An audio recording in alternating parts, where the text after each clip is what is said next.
The philosopher Wittgenstein, who studied with Bertrand Russell, once said, quote, "Russell's books should be bound in two colors. Those dealing with mathematical logic in red, and all students of philosophy should read them, and those dealing with ethics and politics in blue, and no one should be allowed to read them." And unfortunately, when it comes to Bertrand Russell's famous teapot analogy, which I'll explain in a second, this needs to go in the blue category because of how awful an argument it is. Now, if you've been around the channel, hopefully you know I try to engage with arguments in their best form, but I'll admit I'm really struggling to find anything salvageable in this one. The main problem I have with it is that it's not much of an argument at all.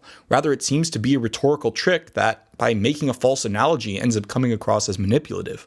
Now, perhaps I'm being unfair to Russell. Perhaps Russell only meant this to be a modest point about doubt that I'll explain later and I largely agree with. In this case, it's the way that this argument is used in popular culture by many new atheists that's problematic, not the main point itself. So regardless of whether Russell intended the argument to be used in a problematic way, the fact is the legacy of his argument is problematic, and that's what I'm going to be addressing in this video. So let's start by stating Russell's teapot. In 1952, Russell authored an article titled "Is There a God?" for the magazine Illustrated, but it was never published. There he wrote, quote, "Many orthodox people speak as though it were the business of skeptics to disprove received dogmas rather than of dogmatists to prove them. This is, of course, a mistake. If I were to suggest that between the Earth and Mars there is a china teapot revolving around the sun in an elliptical orbit, nobody would be able to disprove my assertion, provided I were careful to add that the teapot is too small to be revealed even by our most powerful telescopes. But if I were to go on to say that, since my assertion cannot be disproved, it is intolerable presumption on the part of human reason to doubt it, I should rightly be thought to be talking nonsense. If, however, the existence of such a teapot were affirmed in ancient books, taught as a sacred truth every Sunday, and instilled into the minds of children at school, hesitation to believe in its existence would become a mark of eccentricity and entitle the doubter to the attentions of the psychiatrist in an enlightened age or of the inquisitor in an earlier time." And in 1958, Russell wrote, quote, "I ought to call myself an agnostic, but for all practical reasons, I am an atheist. I do not think the existence of the Christian God any more probable than the existence of the gods of Olympus or Valhalla. To take another illustration, nobody can prove that there is not between the Earth and Mars a china teapot revolving in an elliptical orbit, but nobody thinks this sufficiently likely to be taken into account in practice. I think the Christian God just as unlikely." Well, that's great that Russell thinks the Christian God is just as unlikely, but let's see what kind of argument he can offer. And of course, the first thing to note is he's making a false comparison between the Christian God, or perhaps a monotheistic God more generally, and something human-made like a teapot. And there are many points of dissimilarity, not the least of which is the issue of necessity versus contingency. However, we'll put that to the side for now. Let's go through the 4 objections that I want to talk about to Russell's analogy and why I think it's actually a really poor analogy to belief in God. These are 1, that Russell shifts the burden of proof or attempts to, 2, that Russell ignores justification, 3, that falsification in the way that Russell is proposing is problematic, and lastly, that Russell is creating a false analogy. So let's go through them, starting with Russell shifting the burden of proof. Now recall that there are both positive and negative claims. A positive claim would say something like, there is a teapot orbiting between Earth and Mars, while a negative claim would say, there is no teapot orbiting between Earth and Mars. Now, if all Russell wants to say is that stating something that cannot be disproved is not a reason necessarily to affirm it, we can totally agree. If someone wants to doubt the existence of such a teapot, they do not need to prove the negative claim. However, if something cannot be disproved, this doesn't necessarily give us a reason to deny it either. Now, Russell goes on to say, quote, "Nobody thinks this sufficiently likely to be taken into account in practice," which makes it look like he is trying to shift the burden of proof.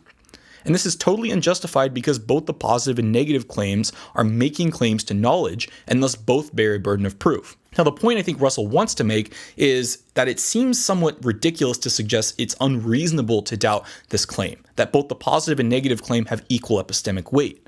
But this would be confusing epistemology with who has the burden of proof.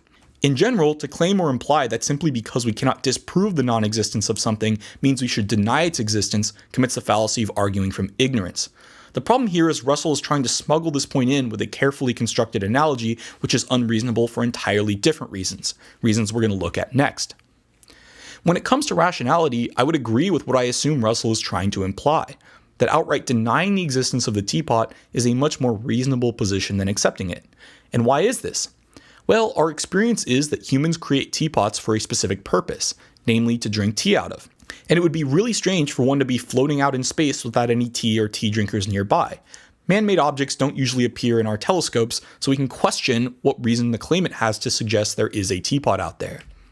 To prove this point, let's change the object of Russell's teapot to Russell's asteroid. The positive claim is now there is an asteroid or piece of space dust around the size of a teapot in an elliptical orbit between Earth and Mars, while the negative claim is basically the opposite of this. There is no asteroid or piece of space dust around the size of a teapot in an elliptical orbit between Earth and Mars. In this case, it may be more reasonable to accept the positive claim than the negative one, even if in principle we may not be able to falsify it. And if we relax the positive claim even more, it may be unreasonable to doubt, with the positive claim in this case being there is an asteroid or piece of space dust smaller than a teapot in an elliptical orbit between Earth and Mars, and the negative claim, of course, being there is no asteroid or piece of space dust smaller than a teapot in an elliptical orbit between Earth and Mars. The thing is, Russell is using the idea of a teapot to make a rhetorical point, not a logical one. If we just change the terms of his analogy, his argument about doubt really just falls apart. I may not be able to prove that there is an asteroid or piece of space dust really that size floating around, but does that really make such a belief unreasonable? So when Russell says, quote, many orthodox people speak as though it were the business of skeptics to disprove received dogmas rather than of dogmatists to prove them, we need to be clear on what we mean by skeptic. Are these deniers or mere doubters? Russell is correct to suggest that anyone making a positive claim bears a burden of proof. A skeptic who claims ignorance, not knowledge, who does not make a knowledge claim, has nothing to prove or disprove. But deniers are making a claim to knowledge, and thus have a burden of proof as well.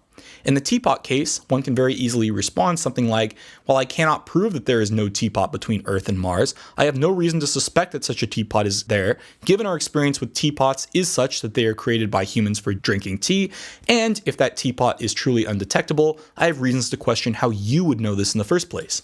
Which brings us to our second point, that Russell ignores justification. The main reason we doubt someone who claims there's an undetectable teapot orbiting in space is because we have an a priori reason to doubt how they acquired this knowledge.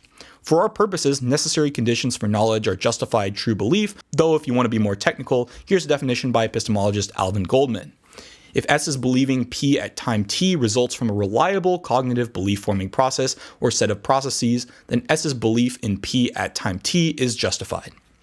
So if the teapot in space is undetectable, how did someone acquire justification for their belief in the existence of such a teapot? We doubt the existence of the teapot, not primarily because it is unfalsifiable, but because we assume the claimant in question lacks any way of coming to knowledge about said teapot. We assume they lack justification.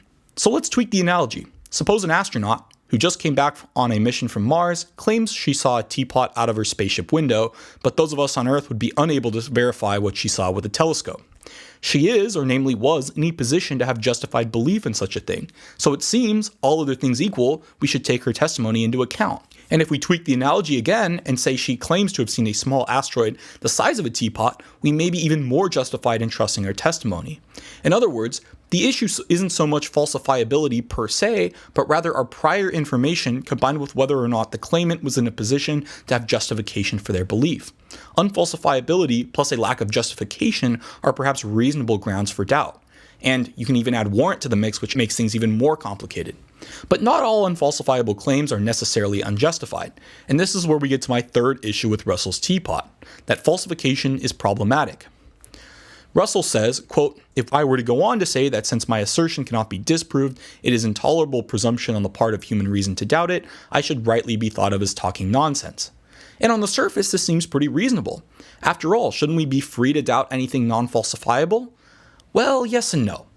I'd first grant that any proposition can be doubted, of course, including that proposition itself. However, just because we can doubt a proposition doesn't mean it is always reasonable. Wait, what? Well, consider doubting or questioning reason. To question reason is to use it, something the 18th century philosopher Thomas Reid wrote about in his Inquiry into the Human Mind.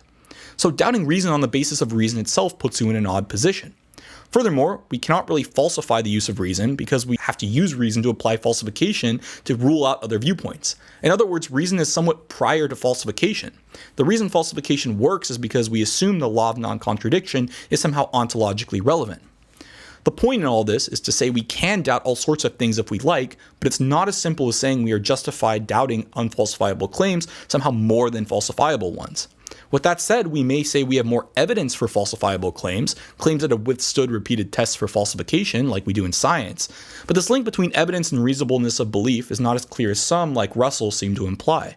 Not least of which is how we can establish the link between reasonableness of belief and evidence in the first place without begging the question.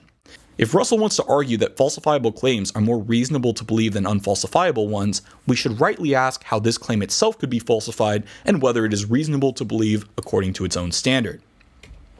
Lastly, we move to Russell's creation of a false analogy. Russell says, quote, "I do not think the existence of the Christian God any more probable than the existence of the gods of Olympus or Valhalla." And it is odd that Russell uses the word probable because he himself said in a 1929 lecture, quote, "Probability is the most important concept in modern science, especially as nobody has the slightest notion of what it means." Now, perhaps in the 30 years after 1929, he did get a notion of what probability meant, but we don't really have any indication of that, nor have philosophers really decided on it in the decade since then. Put another way, if Russell's teapot holds, we are justified doubting that Russell found any further enlightenment on the notion of probability since we have no evidence for it. And as an aside, this is what we mean by red and blue Russell. His 1929 comment about probability is actually pretty accurate. Still, Russell must have had some reason of appealing to probability and likelihood, so what did he mean? Perhaps the most obvious view here is that the word likely refers to a measure of confidence in his belief. In the words of statistician Alan Hayek, probability is, quote, "an epistemological concept thought to be constrained by evidential support relations and by attitudes to physical probabilities in the world."